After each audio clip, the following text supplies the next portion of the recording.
Okay, players, welcome to the golden child of tennis, the forehand.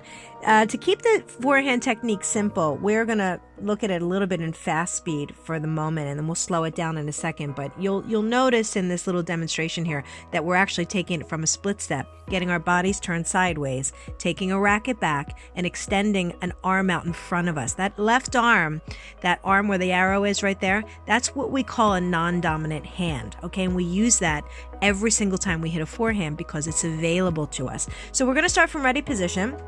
We're going to go into a split step. We're going to turn our bodies and our shoulders sideways and launch that racket into a small C, shaping it into a small C back. And we extend the left hand. You'll notice we do it again. Split step. We turn our shoulders sideways. The racket gets shaped into a small C back. The left hand goes out in front. Okay? That left hand, I'm going to go on and talk for a moment. That left hand is your point of balance. That left hand allows you to track and see the incoming ball. And that left hand right there is where you hit the tennis ball, okay? There is no other position other than a ball hit out in front of you. Ready position in your Eastern forehand grip gets you into a split step, turning you sideways, launching the racket back and the left hand out.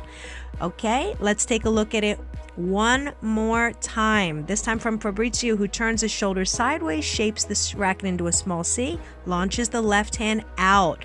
Here it is from the front.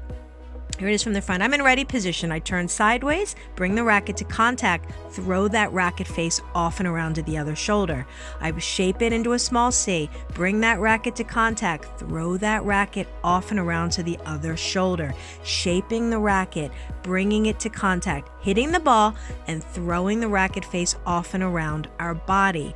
Okay? Bringing the racket to contact, throwing it off and around our body to finish the stroke. Now to slow it down, I've asked Fabrizio to shape the racket, and he does. He does it in a small C. I've asked him to bring that racket perfectly to contact my hand, which is aligned with his.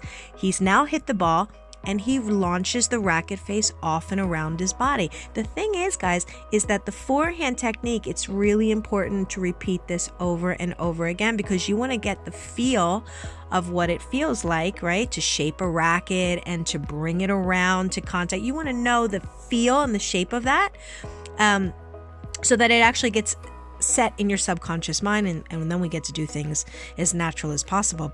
But we do that with repetition. So I'm asking Fabrizio, that's not enough. We need to do it again. Turn those shoulders sideways. Shape that racket face with the non-dominant hand out in front and launch that racket out and around the body. Ready position.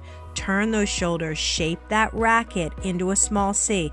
Bring that racket face into contact. You've now hit the ball, and I want you to launch and release that racket off and around your body.